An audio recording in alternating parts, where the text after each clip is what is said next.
கட்சிக்கு புதிய பெயர் வைத்த ஓபிஎஸ் கதரும் எடப்பாடி. நண்பர்களே, நம்ம போடக்கூடிய வீடியோக்கள் உங்களுக்கு பிடிச்சிருக்கு அப்படின்னா ஒரு லைக் பண்றதுக்கு மட்டும் மறந்துடாதீங்க.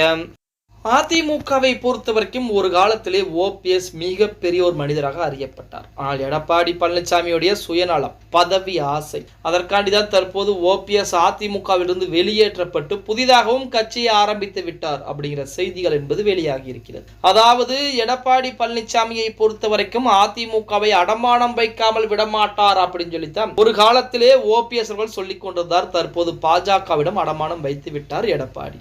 எப்படி அப்படின்னா அதிமுகவை 2024 ஆகட்டும் 2026 ஆகட்டும் இரண்டு தேர்தல்களுமே பாஜக கூட்டணி கிடையாது. அதுக்கடுத்து வரக்கூடிய தேர்தலிலும் பாஜகவுடைய கூட்டணி என்பது நாங்கள் வெளியேறிவிட்டோம், சிறுபான்மை மக்களுக்கு ஆதரவாக நாங்கள் செயல்படுகிறோம் அப்படின்னு சொல்லி எடப்பாடி பழனிசாமி பாஜக கூட்டணியை முறித்துக் கொண்டு வெளியே வந்தார்.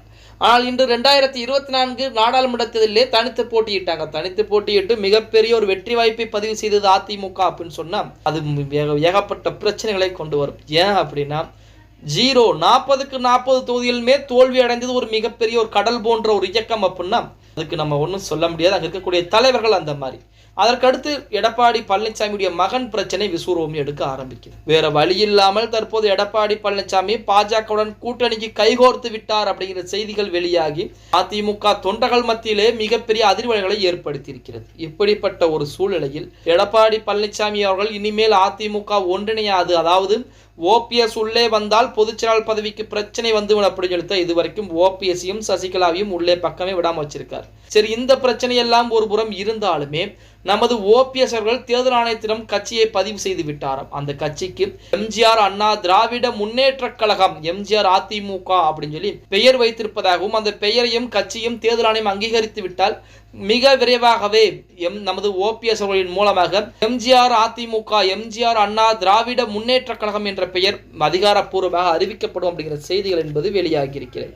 அப்படி கட்சியை ஆரம்பித்து அதில் நம்ம தொண்டர்களை பூரா உறுப்பினராக இணைத்து 2026 சட்டமன்ற தேர்தலிலே போட்டியிட்டு, அதாவது அதிகப்படியான தொகுதிகளை ஜெயிக்க வேண்டிய அவசியம் கிடையாது. எடப்பாடி பழனிசாமியின் மூலமாக அதிமுக ஜெயிக்கக்கூடிய அந்த தொகுதிக்கும் நமது ஓபிஎஸ் ஒரு பகுதி ஜெயித்தாலே மிகப்பெரிய வெற்றியாகத்தான் பார்க்கும். ஏன்னா அதிமுகவில் 2 கோடி தொண்டர்கள் இருக்கிறாங்கன்னு சொல்றாங்க. அந்த 2 கோடி தொண்டர்களும் வாக்களித்திருந்தால் கண்டிப்பாக அதிமுக அந்த நாடாளுமன்ற தேர்தலிலே 10 தொகுதியாக ஜெயித்திருக்கும். இருந்த போதிலும் ஒரு தொகுதியோட ஜெயிக்கல. அது மட்டும் இல்லாமல் தேர்தலுக்கு தேர்தல் அதிமுக வாக்கு சதவீதம் என்பது குறைந்து கொண்டே வருகிறது. அதன் காரணமாகத்தான் ஓபிஎஸ் புதிய கட்சியை ஆரம்பித்திருப்பதாக செய்திகளும் வெளியாகி இருக்கிறது அப்படின்னு சொல்லலாம். ஓகே காய்ஸ், வீடியோ பிடிச்சிருந்தா மறக்காம ஒரு லைக் பண்ணி விட்டுருங்க. அப்படி இந்த வீடியோ ஃப்ரெண்ட்ஸ் அண்ட் ஃபேமிலிக்கும் ஒரு ஷேர் பண்ண மறந்துடாதீங்க.